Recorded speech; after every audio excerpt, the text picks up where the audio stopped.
Thomas lost 2 fingers to frostbite and nearly died in the worst blizzard in 50 years, but when he claimed that his giant white horse had led 14 abandoned foals 5 miles through zero-visibility whiteout conditions to safety, the entire town called him a delusional old man. Then Margaret found the trail camera footage, and what it showed Goliath doing in the middle of that killing storm made scientists question everything they thought they knew about animal intelligence. Before we continue, don't forget to subscribe to the channel, like the video, and comment where in the world you're watching from. Let's go. The wind howled through the valley like a beast awakening from centuries of slumber, carrying with it sheets of snow so thick that the world seemed to disappear into a white void. In the small mountain town of Ridgemont, nestled between towering peaks that touched the clouds, the residents had learned to respect the power of winter storms. They knew when to take shelter, when to stock their pantries, and when to pray that the worst would pass quickly. But nothing could have prepared them for what was coming that February evening, and certainly nothing could have prepared them for the miracle they would witness in the days that followed. Thomas Callahan was a man carved from the same granite as the mountains surrounding his ranch. At 62 years old, his weathered face told stories of countless winters, endless summers working under the unforgiving sun, and a lifetime dedicated to the land and the animals that called it home. His hands, rough and calloused, had delivered hundreds of foals over the years, mended countless fences, and comforted more horses than he could count. But there was one horse that stood apart from all the rest, one animal that had changed his understanding of what these magnificent creatures were truly capable of. They called him Goliath, and the name fit him like a second skin. Yuma. Standing at 18 hands high, the massive draft horse was a sight that stopped people in their tracks. His coat was the color of fresh snow, pure white that seemed to glow even in the dimmest light, and his mane flowed like silver silk in the wind. His hooves were the size of dinner plates, and when he walked, the ground itself seemed to tremble beneath his weight. But despite his intimidating size, there was a gentleness in his dark eyes that spoke of wisdom and compassion that went far beyond what most would attribute to an animal. Thomas had found Goliath 7 years earlier, abandoned on a back road during one of the worst storms the region had seen in decades.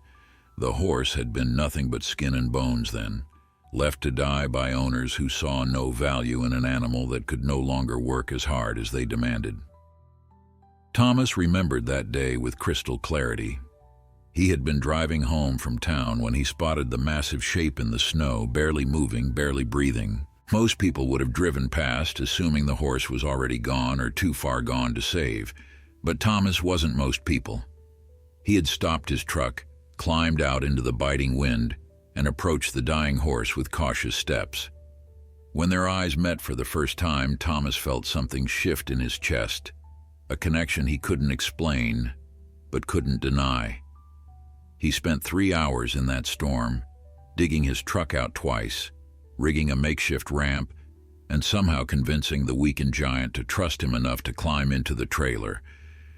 His wife Margaret had called him crazy when he arrived home with the half-frozen horse. His neighbors had shaken their heads, certain he'd wasted his time on an animal that wouldn't survive the night. But Thomas had seen something in those eyes, something that told him this horse deserved a second chance. The recovery had been long and difficult. For weeks, Goliath teetered on the edge between life and death. Thomas slept in the barn, monitoring the horse's breathing, coaxing him to eat, talking to him in the quiet hours of the night when the world was still and silent. He told Goliath about the ranch, about the other horses, about the mountains and valleys where he would run once he was strong again, and slowly, impossibly, Goliath began to respond.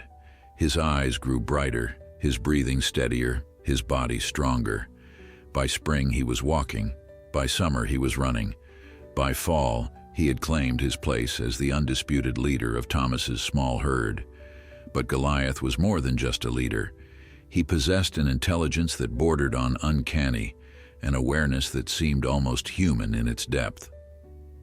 He watched over the other horses with a protective instinct that Thomas had never seen before. When a mare was ready to foal, Goliath stood guard outside the barn, refusing to leave until the baby was safely delivered. When a young colt wandered too close to the fence line, Goliath would gently herd him back to safety. And when storms rolled through the valley, he seemed to sense them hours before they arrived, gathering the herd and leading them to shelter without any prompting from Thomas. The other ranchers in the area had heard about Goliath, of course. In a small community like Ridgemont, stories spread quickly, especially stories about a giant white horse that seemed to possess an almost supernatural awareness. Some believed the tales, others dismissed them as exaggerations, the kind of myths that grow with each telling. Thomas didn't care what they thought. He knew what he had witnessed, knew what Goliath was capable of, and that was enough. On the day the great blizzard began, Thomas was in town picking up supplies. The weather forecast had called for snow, but nothing unusual for February in the mountains. A few inches, maybe half a foot at most. Standard winter weather that wouldn't cause any real problems. But as Thomas loaded bags of feed into his truck, he noticed the sky darkening in a way that made his stomach tighten with worry.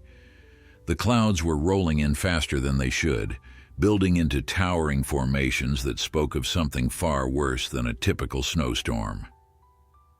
He hurried through his remaining errands, his mind on the ranch and the animals waiting there.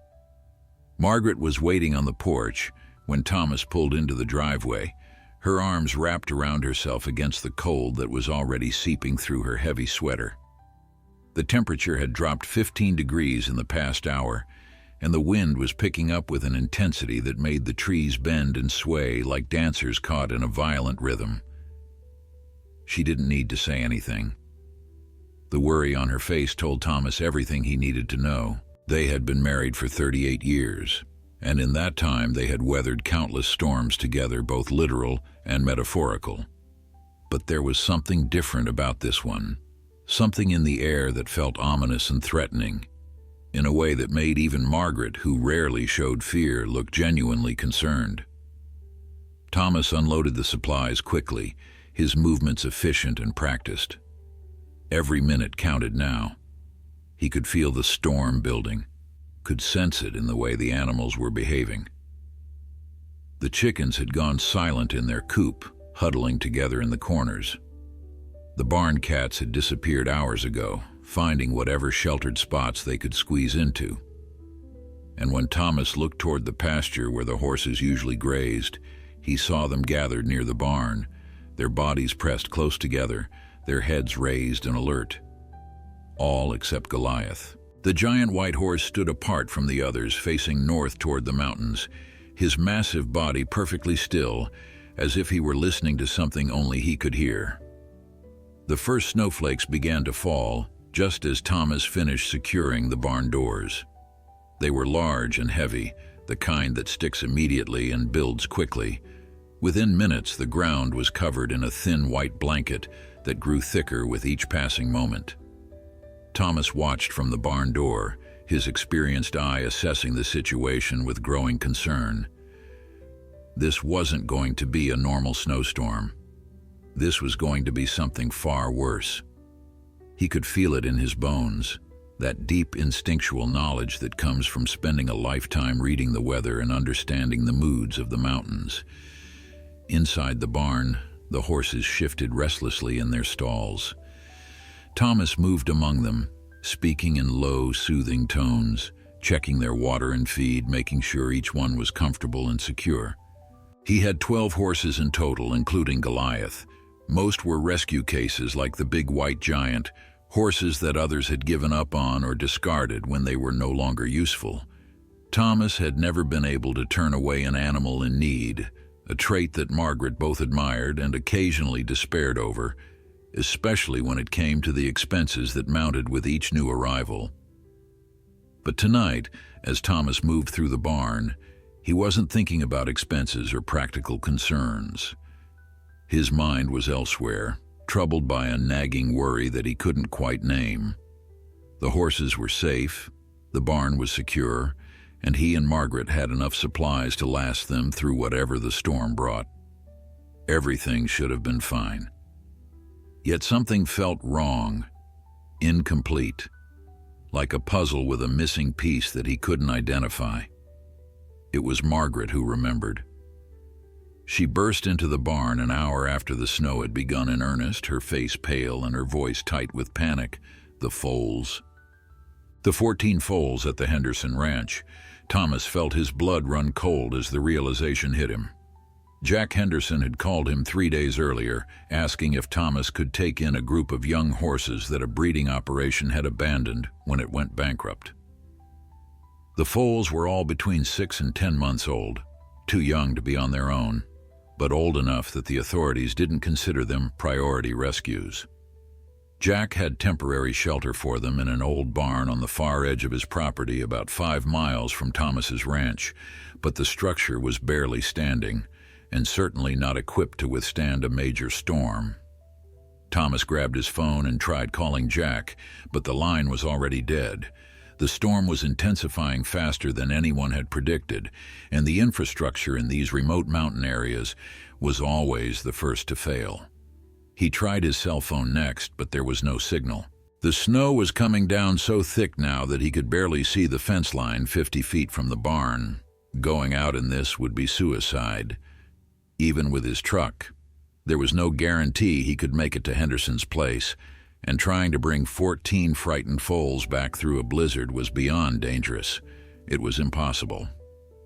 Thomas stood in the barn doorway, his mind racing through options and finding none that didn't end in disaster. He was so focused on the problem that he didn't notice Goliath approach until the big horse was standing right beside him, his warm breath creating clouds in the freezing air. Thomas turned to look at the giant animal, and what he saw in those dark, intelligent eyes made him pause. Goliath was staring out into the storm, his ears forward, his body tense with purpose.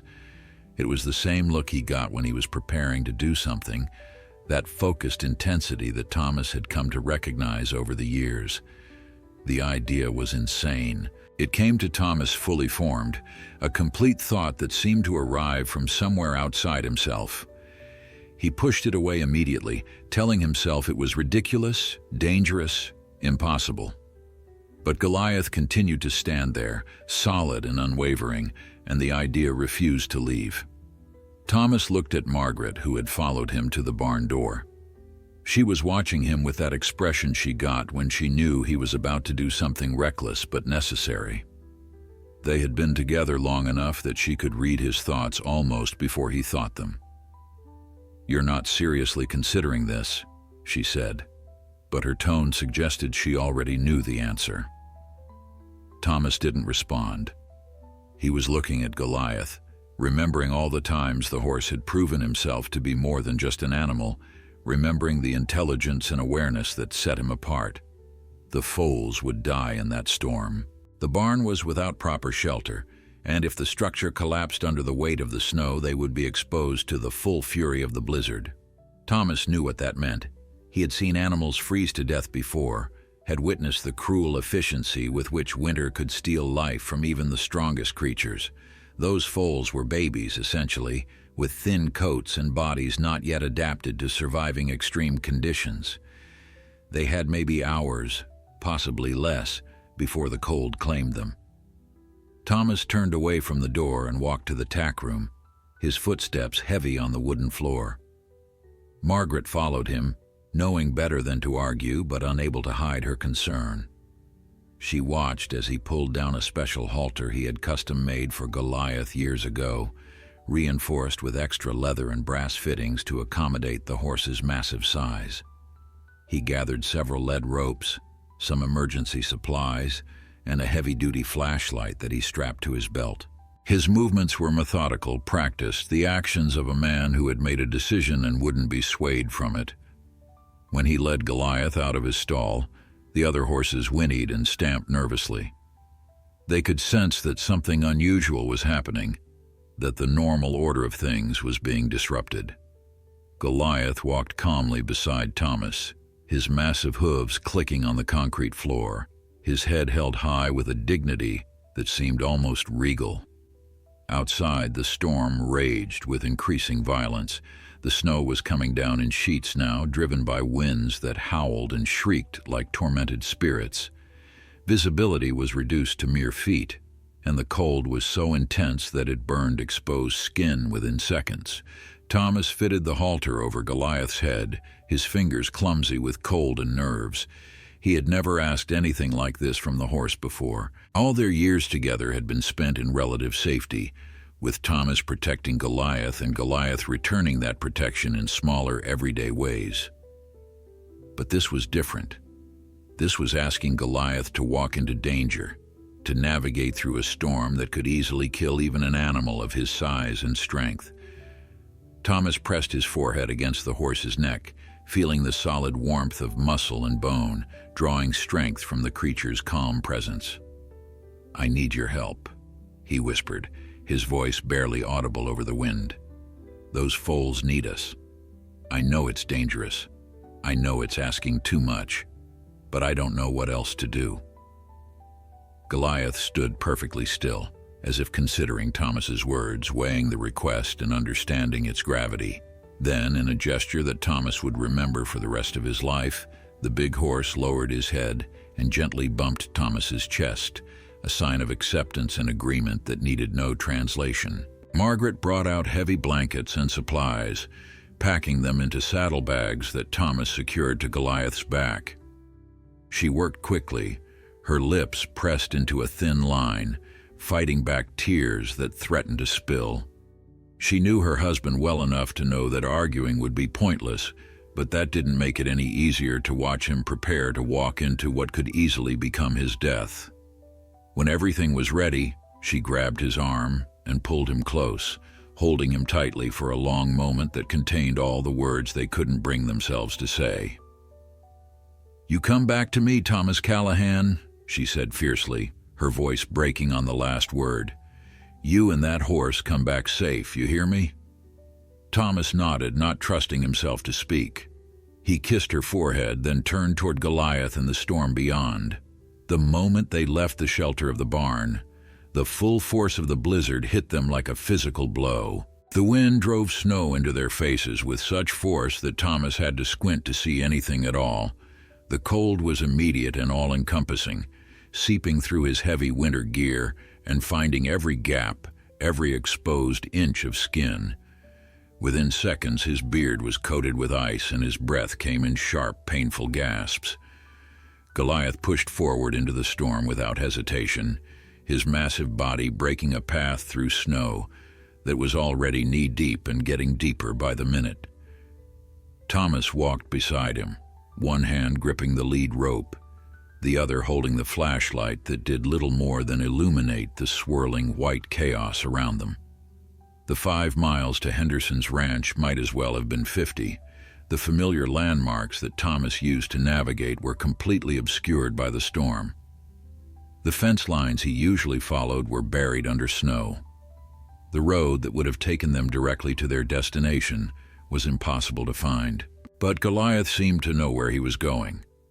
The big horse moved with purpose, his head down against the wind, his powerful legs driving forward through the deepening drifts. Thomas had heard stories of horses having an almost supernatural sense of direction, an ability to find their way home across unfamiliar terrain, but he had always dismissed such tales as folklore and exaggeration. Now, struggling through the worst storm he had ever experienced, he found himself believing. Goliath wasn't wandering or guessing. He was leading, following some internal compass that Thomas couldn't perceive but had learned to trust. The journey that should have taken 30 minutes stretched into an hour, then 2. The cold became so intense that Thomas lost feeling in his feet and hands. His face felt like it was being flayed by thousands of tiny knives. Ice formed in his eyelashes, and he had to keep wiping them clear to maintain even the limited vision the storm allowed. Several times Thomas considered turning back. The rational part of his mind screamed that this was suicide, that he was risking both his life and Goliath's on a mission that might already be too late. But each time the thought entered his head, He looked at the massive white horse pushing forward through the storm with unwavering determination, and he found the strength to take another step, then another, refusing to give up as long as Goliath refused to give up. The world had been reduced to a tiny bubble of existence just a few feet in any direction, beyond which there was nothing but howling white chaos. Thomas had lost all sense of time and distance. He might have been walking for hours or days. They might be close to Henderson's ranch or hopelessly lost in the mountains. There was no way to tell, no way to know anything except that Goliath continued forward with that same steady, purposeful stride that suggested he knew exactly where he was taking them. Then, just when Thomas was beginning to think they would wander in the storm until the cold claimed them both, a dark shape emerged from the white void ahead. At first, Thomas thought it was a hallucination, a trick of exhausted eyes and desperate hope. But as they drew closer, the shape solidified into the outline of a building. Henderson's barn. They had made it. Against all odds, through a storm that should have made navigation impossible, Goliath had brought them to exactly where they needed to be. The relief Thomas felt was short-lived. As they approached the structure, he could see that it was in worse condition than he had feared. The old barn was listing heavily to one side, and one corner of the roof had already partially collapsed under the weight of accumulated snow. The walls were little more than weathered planks with gaps wide enough to let the wind and snow howl through. This wasn't shelter. This was barely a windbreak. Any animals inside would be suffering terribly from the cold and wind. Thomas tried the main door, but it had frozen shut, the old wood swollen with moisture and ice. He put his shoulder against it and pushed with what little strength he had left. Nothing. The door wouldn't budge. Goliath moved forward then, turning his massive body and positioning himself against the door. With a powerful surge of muscle and weight, the big horse threw himself against the obstruction. Wood cracked and groaned, and the door burst inward in an explosion of ice and splinters. The scene inside the barn made Thomas's heart sink. The 14 foals were huddled together in the far corner, a mass of shivering bodies pressed so tightly that it was hard to tell where one ended and another began. Their coats were covered in frost, and their breath came in visible clouds that spoke of how cold they were. Some were lying down, too weak or too cold to stand. Others swayed on their feet, their eyes glazed and unfocused. When the door burst open and the wind shrieked into their inadequate shelter, several of them cried out in fear, high-pitched whinnies of distress that cut through Thomas like knives. Goliath stepped into the barn, his presence immediately commanding attention. The foals, despite their misery and fear, seemed to recognize that something different had arrived. The giant white horse moved toward them slowly, lowering his massive head and making soft, rumbling sounds deep in his chest. It was a sound Thomas had never heard from him before, something between a whinny and a purr, a vocalization that seemed designed specifically to calm and reassure the frightened young horses. Thomas moved among the foals, checking each one quickly, assessing their condition with growing concern. They were in bad shape, worse than he had feared. Several showed signs of hypothermia, their bodies cold to the touch, their movements sluggish and uncoordinated. 2 of the smallest ones weren't moving at all, and for a terrible moment Thomas thought they were already gone. But when he pressed his ear against their sides, he could hear the faint flutter of heartbeats, slow and weak but still fighting. He pulled blankets from the saddlebags and began wrapping the weakest foals, working as quickly as his frozen fingers would allow. But even as he worked, he knew that blankets alone wouldn't be enough. The barn offered no real protection from the storm, and staying here meant death for these young horses. They had to get back to his ranch, back to the warm barn and proper shelter. But how? The journey here had nearly killed him and Goliath, and they were both strong and experienced. These foals were weak, terrified, and had never faced anything like this storm in their short lives. The impossibility of the situation threatened to overwhelm Thomas. He had come this far, had risked everything to reach them, and now he was faced with a problem that had no solution. He couldn't carry 14 foals. He couldn't make multiple trips. The storm was too severe and time too limited, and he couldn't stay here and hope the storm would pass, because these animals didn't have hours to wait. They needed warmth and safety now, or they would die. Goliath moved among the foals, still making those soft, reassuring sounds, touching each one gently with his nose, breathing warm air over their cold bodies. Thomas watched as the giant horse worked his way through the group, and slowly he began to understand what Goliath was doing. The big horse wasn't just comforting the foals, he was assessing them, organizing them, preparing them for something. It was the same behavior Thomas had seen when Goliath managed the herd back at the ranch, that natural leadership that made the other horses instinctively look to him for guidance and protection. One by one, the foals began to respond to Goliath's presence. The ones who had been lying down struggled to their feet, drawn by some instinct to follow this massive white guardian who had appeared in their darkest hour. The ones who had been standing alone moved closer to the group, understanding without words that there was safety in staying together, in following the leader who had come to save them. Even the two smallest foals, the ones Thomas had feared were too far gone, raised their heads and tried to stand, their survival instincts awakened by Goliath's commanding presence. Thomas stood back and watched, fascinated and humbled by what he was witnessing. Goliath was communicating with the foals in ways that Thomas couldn't fully understand, using body language and sounds, and perhaps something deeper, something that existed in the ancient connection between horses that predated human civilization. The big horse positioned himself at what would be the front of the group, then looked back at the foals and waited. It was clear what he intended. He was going to lead them out of this barn, through the storm, back to safety. The audacity of it should have been laughable. 14 terrified, half-frozen foals following a single horse through the worst blizzard in decades, across 5 miles of mountain terrain in near-zero visibility. It was impossible. It was insane. It was a plan that no rational person would even consider, but as Thomas looked at Goliath, standing there with such confidence and purpose, he realized that the big horse believed it could be done. And if Goliath believed it, then Thomas had no choice but to believe it too. He finished wrapping the weakest foals in blankets, tying them securely so they wouldn't fall off during the journey. He distributed the remaining supplies among several of the stronger-looking foals, hoping the weight would be minimal enough not to slow them down.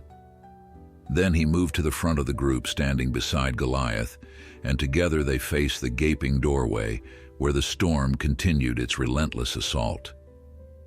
Before they left, Thomas did something he hadn't done since he was a young man. He prayed, not the casual prayers of Sunday morning or grace before meals, but a deep, desperate plea to whatever power might be listening. He prayed for strength and guidance. He prayed for Goliath's wisdom to see them through. He prayed for the foals to have the courage and stamina to make the journey, and he prayed that Margaret wouldn't be left alone in the world, that he would find his way back to her somehow. Then, with a deep breath that burned his frozen lungs, Thomas stepped out into the storm and Goliath followed, and behind them came 14 small shapes moving through the snow like shadows, trusting in a giant white horse they had known for less than an hour to lead them to salvation. The journey back was unlike anything Thomas had experienced in his life.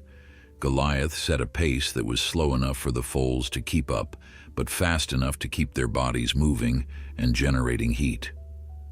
The big horse broke trail through the deepening snow, his massive body creating a path that the smaller animals could follow more easily. He would move forward 20 or 30 feet, then stop and look back, counting the foals with his eyes, making sure none had fallen behind or strayed from the group. Thomas walked alongside the group, moving up and down the line, encouraging the stragglers, supporting the ones who stumbled, keeping them all together and moving forward. His body had passed beyond cold into a kind of numb existence where nothing felt real anymore. His thoughts came slowly, disconnected from each other, and he had to fight constantly to maintain focus and awareness. But every time he felt himself starting to fade, starting to give in to the seductive whisper that told him to just sit down and rest for a moment, he would see Goliath ahead, steadfast and unwavering, and he would find the strength to keep going. The foals struggled. Several times one would go down, legs giving out, body too exhausted to continue. Each time it happened, Goliath would stop the entire group and return to the fallen foal. He would position himself beside the young horse and lower his body slightly, making soft, encouraging sounds until the foal found the will to stand again. When one was too weak to rise on its own, Goliath would use his massive head to help push it upright, supporting its weight until it could find its balance. Thomas lost all sense of direction. He couldn't tell if they were going the right way or wandering in circles. The storm had transformed the familiar landscape into an alien world where nothing looked the same and every direction seemed equally hopeless. But Goliath never wavered, never showed uncertainty. He moved with the confidence of a horse who knew exactly where he was going, following invisible markers that only he could perceive. Thomas had given up trying to understand how the giant horse could navigate through conditions that would leave even experienced outdoorsmen hopelessly lost. He simply trusted, placing his faith in an animal who had never let him down, who had proven time and again that he was capable of far more than anyone would believe possible.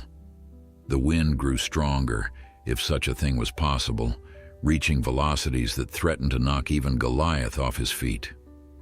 The snow came at them horizontally now, driven by gusts that made it feel like they were walking through a wall of ice crystals. Thomas could no longer feel his face or hands. His legs moved mechanically, driven by will alone, no longer sending signals of pain or exhaustion, because they had moved beyond such sensations into a realm where the body simply functioned on autopilot, divorced from conscious thought or feeling. One of the foals, a small bay with white socks that Thomas had noticed earlier as being particularly weak, finally reached its limit. The young horse went down hard, collapsing into the snow and refusing to rise despite Goliath's urgent encouragement. Thomas stumbled over to it, dropping to his knees beside the trembling animal. Its eyes were glazed, its breathing shallow and rapid. Hypothermia had set in, and without immediate intervention, the foal would be dead within minutes. Thomas didn't think. There was no time for thought, only action. He pulled off his heavy coat, the one thing standing between him and the killing cold, and wrapped it around the foal. Then he lifted the animal, staggering under its weight, and began to carry it. The foal was small, probably only weighed about 80 pounds, but in Thomas's exhausted state it felt like carrying a full-grown horse. His legs shook with every step, his arms burned with the strain, and his exposed torso immediately began to feel the brutal bite of the wind through his remaining layers. Goliath appeared beside him, moving close enough that Thomas could use the horse's body as a partial windbreak. The big horse slowed his pace, matching Thomas's struggling steps, providing what shelter he could while still leading the group forward. The other foals clustered closer together, sensing the urgency, understanding in some primal way that survival depended on staying with their protector, on not giving up no matter how difficult the journey became. Time ceased to have meaning. There was only the next step, and the one after that, and the one after that.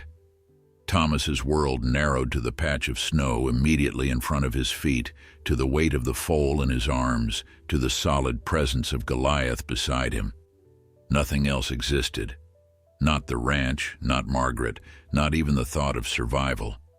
There was only movement, only the stubborn refusal to stop, to give in, to let the storm win. When he fell, he didn't even remember going down. One moment he was walking, the next he was on his knees in the snow, the foal still clutched against his chest, his body swaying as it tried to remember how to stand. Goliath was there immediately, pressing against him, using his body to support Thomas to keep him from toppling over completely. The big horse made sounds Thomas had never heard before, urgent whinnies and snorts that seemed to carry a message, a command to get up, to keep moving, that they were close. So close, just a little farther. Thomas tried to stand. His legs wouldn't cooperate. They had been pushed beyond their limits and had simply stopped responding to his brain's increasingly desperate commands. He looked up at Goliath, meeting those dark, intelligent eyes, and he saw something there that broke through the fog of exhaustion and cold.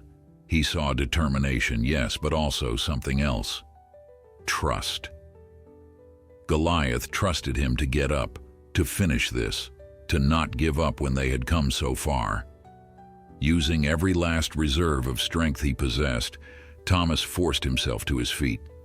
He swayed dangerously, certain he would fall again, but Goliath pressed against him, providing support, becoming a living crutch that Thomas could lean on.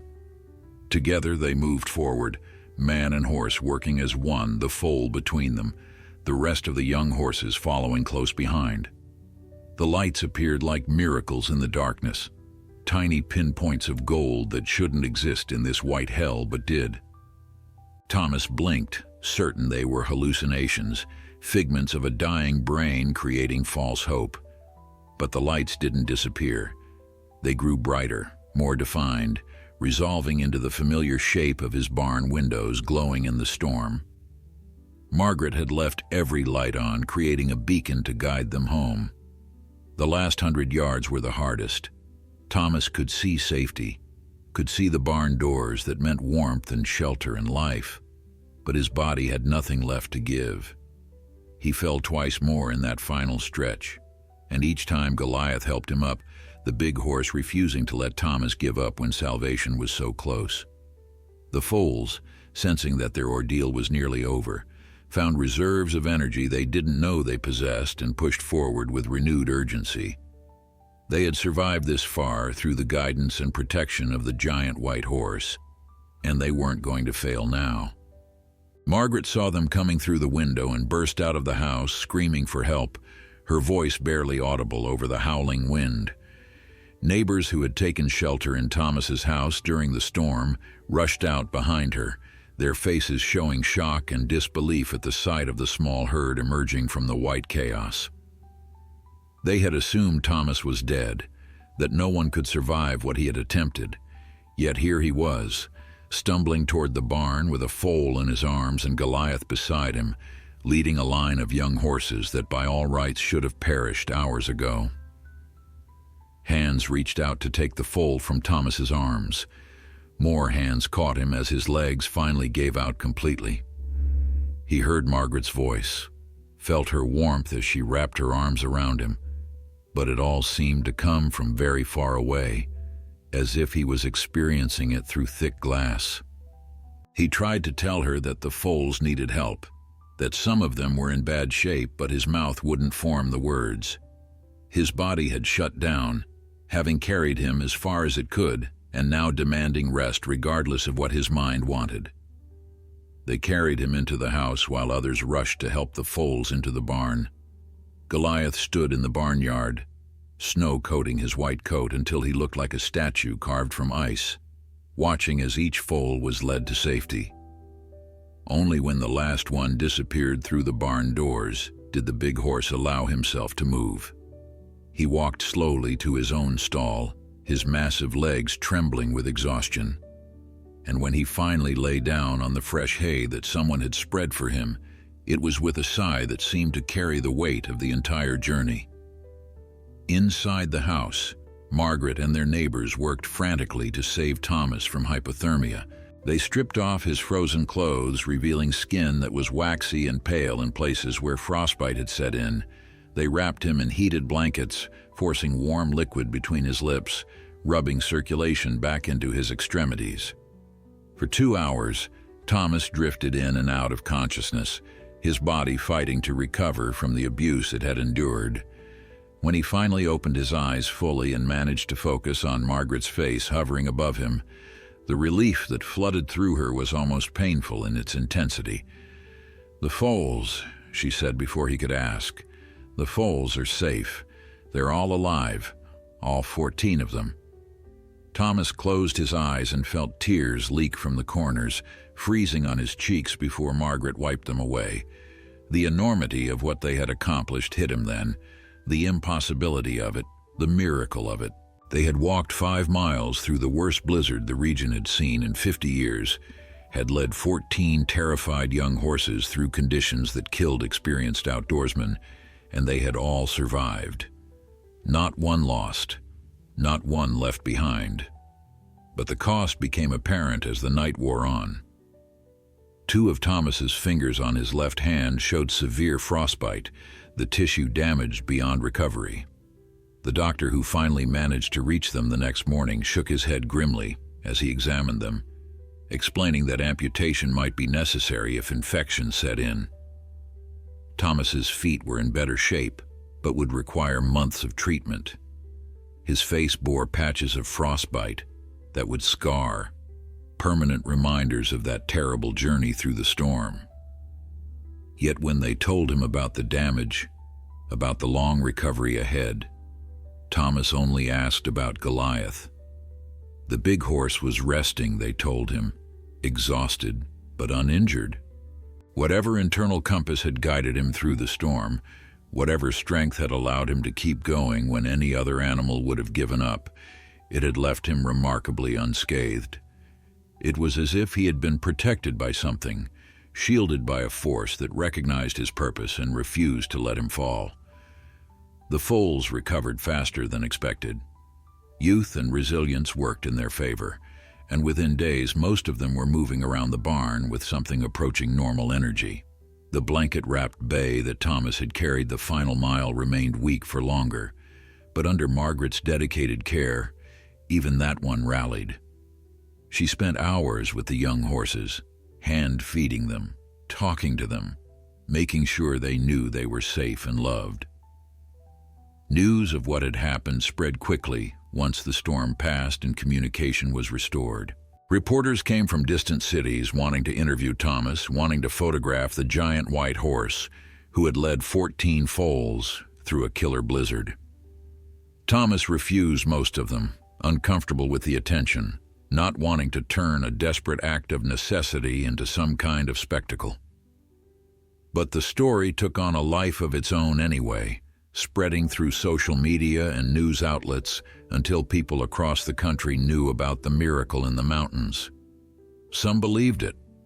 Others dismissed it as exaggeration, claiming that the details must have been embellished, that no horse could do what Goliath was said to have done.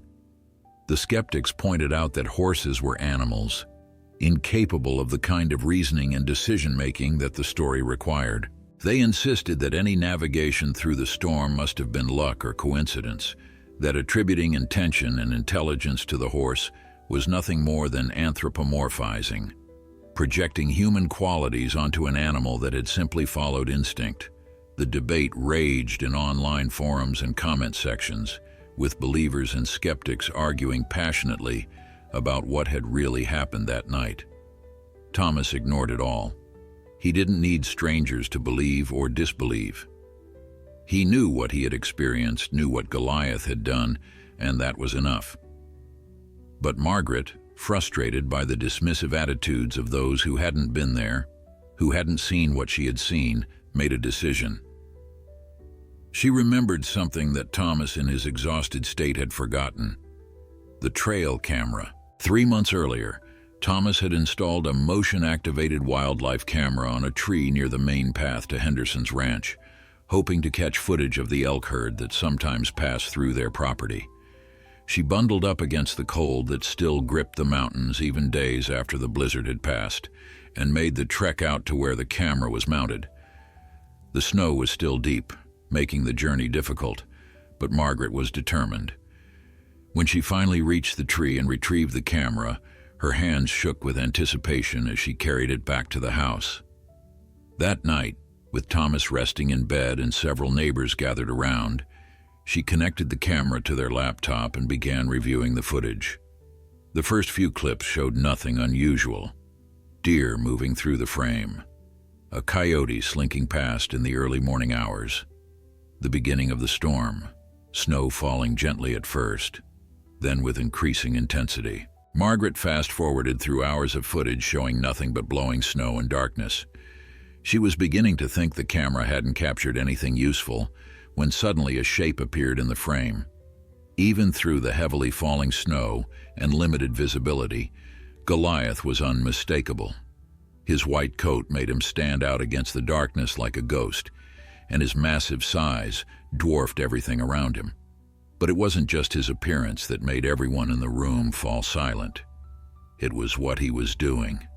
The footage showed Goliath moving with clear purpose and direction, his head lowered against the wind, breaking trail through snow that was already several feet deep. Behind him, visible in glimpses through the swirling white, came the line of foals.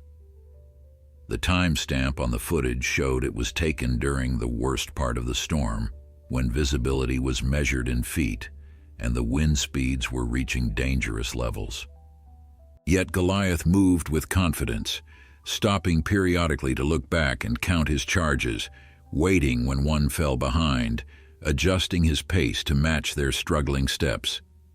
The camera captured several minutes of footage before the group moved out of frame, but those minutes were enough to silence even the most skeptical viewer.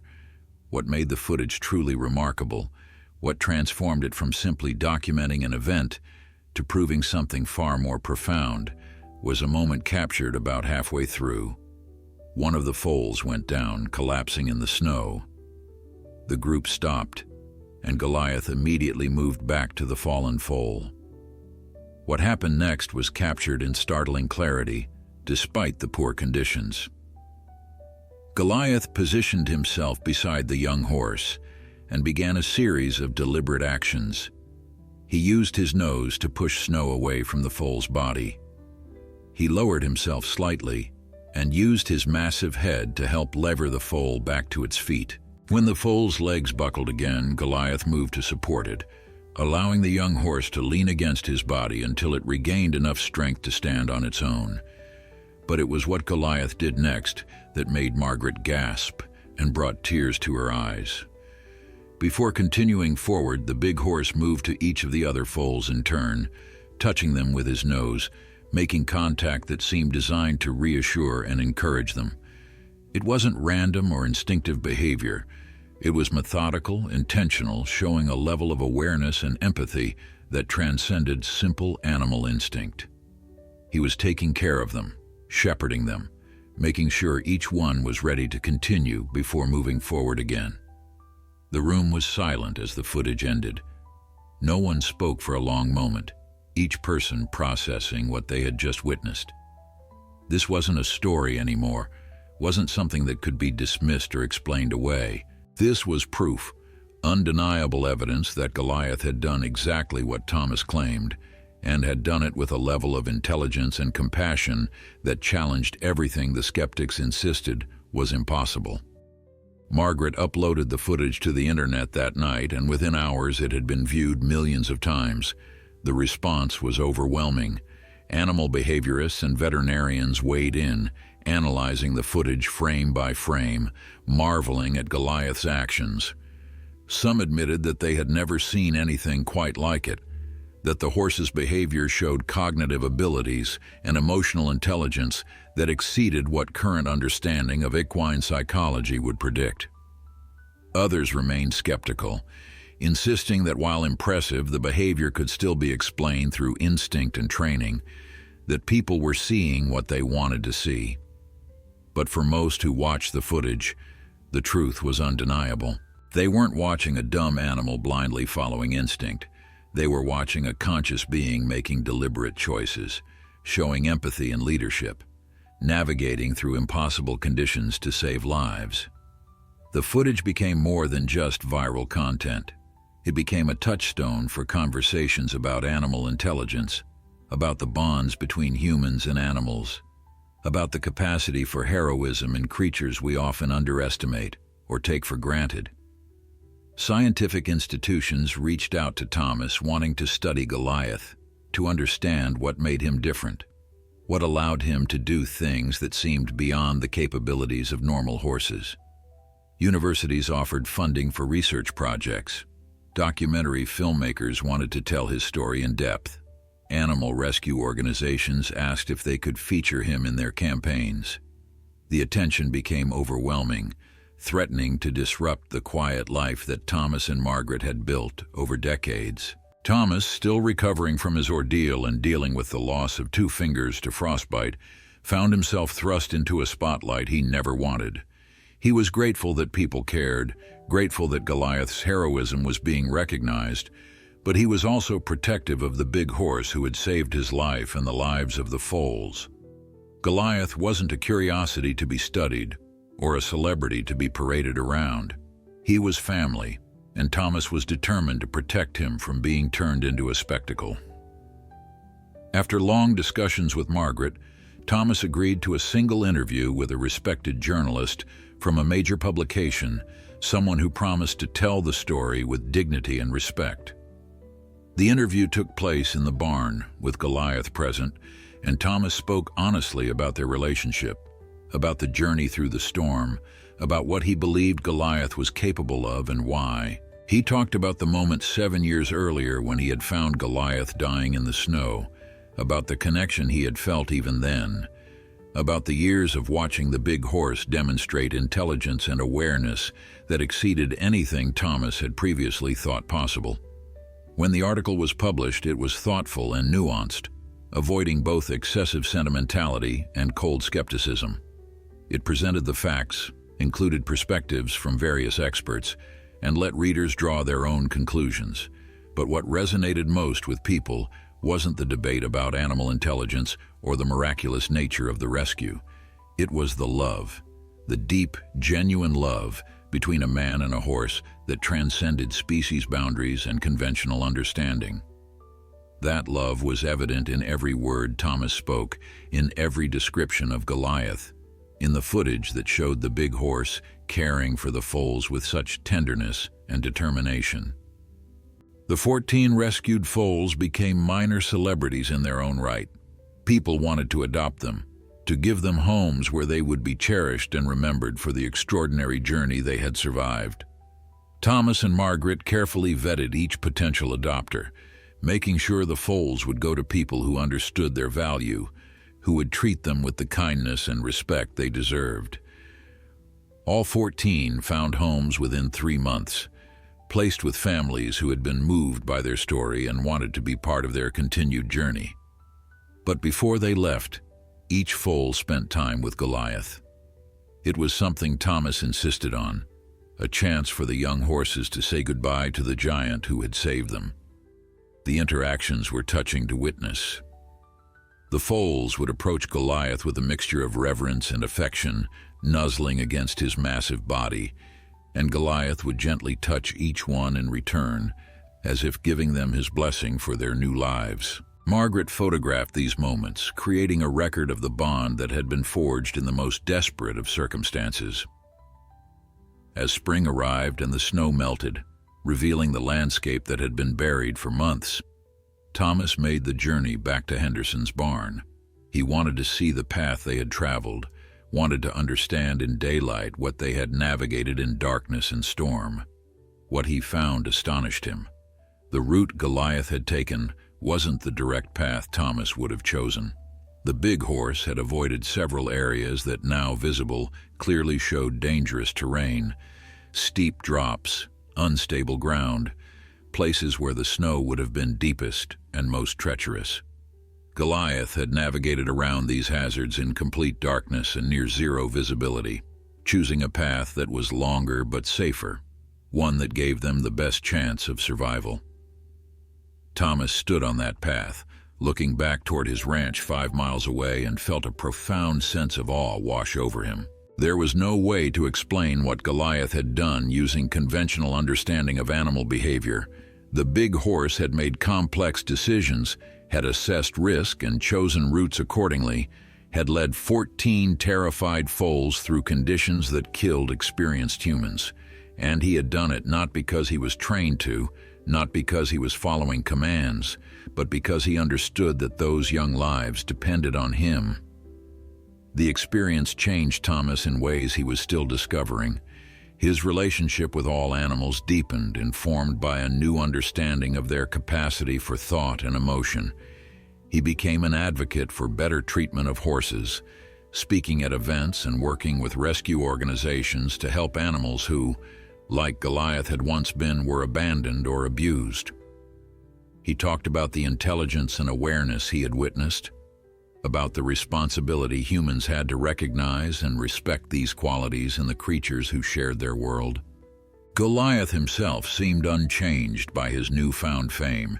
He went about his days with the same quiet dignity he had always possessed, leading the herd, watching over the ranch, being exactly what he had always been. If he understood that millions of people around the world knew his name and had been moved by his actions, he gave no sign of it. He was content with the life he had, with Thomas and Margaret and the familiar rhythms of the ranch. The attention and acclaim meant nothing to him compared to the simple pleasure of a warm stall, good food, and the companionship of those he loved. But Thomas noticed that something had changed in the way Goliath looked at him.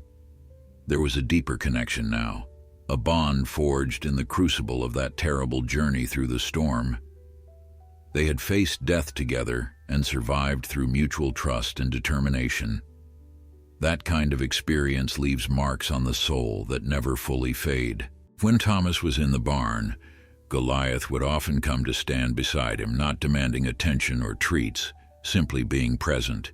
And Thomas would rest his hand on the big horse's neck, feeling the warmth and strength there, remembering how that strength had saved 14 innocent lives. The anniversary of the rescue became an annual event in Ridgemont. People gathered at Thomas's ranch to celebrate what the community had come to call the miracle of the blizzard. Some of the adopted foals, now grown into strong young horses, were brought back by their owners to visit. They would see Goliath across the pasture, and their ears would prick forward, recognition clear in their eyes. They remembered. Even after a year, even in their new homes with new families, they remembered the giant white horse who had led them through the storm and saved their lives. Thomas would watch these reunions with emotions he couldn't fully articulate. Pride, certainly, in Goliath and what he had accomplished. Gratitude that they had all survived, that the desperate gamble had succeeded against all odds, but also something deeper. A fundamental shift in how he understood the world and his place in it. He had spent his entire life working with animals, but that night in the blizzard had taught him that he had only scratched the surface of truly understanding them. The scars from that night remained. Thomas's missing fingers served as permanent reminders every time he used his hand. The frostbite damage to his face had left patches of discolored skin that would never fully heal. But he wore these marks without complaint or regret. They were the price of 14 saved lives, and he would pay it again without hesitation. Margaret sometimes caught him looking at his damaged hand with an expression she couldn't quite read, and when she asked what he was thinking, he would smile and say he was thinking about how lucky he was, how blessed to have experienced something so profound. As the years passed, the viral fame faded, as such things always do. New stories captured public attention, new videos went viral, and the footage of Goliath leading the foals through the storm gradually became just another inspirational clip in the vast ocean of internet content. But for those who had been there, who had lived through it or witnessed its aftermath, the memory remained vivid and powerful. The story became part of Ridgemont's identity, a source of community pride, a reminder that miracles could happen even in the darkest moments. Thomas grew older, his body bearing the accumulated wear of a life spent in hard physical labor and marked forever by that night in the storm. His steps became slower, his movements more careful, but his devotion to Goliath never wavered. He made sure the big horse had the best care, the finest feed, whatever comfort and happiness Thomas could provide. It was repayment for a debt Thomas knew he could never fully settle, but he tried every day nonetheless. Goliath aged too, as all living things must. His white coat grew whiter, if such a thing was possible, and his movements became more deliberate with the passage of time. But his eyes remained as intelligent and aware as ever, and his presence in the herd was still commanding despite his advancing years. The younger horses still looked to him for guidance, still followed his lead, recognizing in him something that transcended age or physical capability. On quiet evenings, when the work was done and the sun was setting behind the mountains, Thomas would often walk out to the pasture where Goliath grazed. He would stand beside the massive horse, watching the light fade from the sky, and he would talk. Not about anything important, just the small observations and thoughts that fill a day. Goliath would listen, occasionally lifting his head or flicking an ear, and Thomas knew with absolute certainty that the big horse understood not just the words, but the feeling behind them, the love and gratitude and wonder that filled Thomas's heart whenever he looked at this remarkable animal. The story of the giant horse who led 14 lost foals through the blizzard became legend, passed down and embellished with each telling. Some details changed over time. Some facts became distorted, but the core truth remained constant. On a night when death seemed certain, when the storm raged with killing fury and hope seemed lost, a white giant had emerged from the darkness and led the helpless to safety through courage, intelligence, and an indomitable will to protect those who needed him most. And in the end, that was all that mattered. Not the debates about animal intelligence or the scientific explanations or the viral fame. What mattered was that lives were saved, that love and loyalty had triumphed over impossible odds, and that a bond between man and horse had been forged that would endure for all the days they had left together. Thomas and Goliath had walked through hell side by side and emerged together into the light, forever changed, forever connected, forever grateful for the miracle they had lived and the lesson they had learned about the depths of courage and compassion that exist in all creatures if only we have the wisdom to recognize them.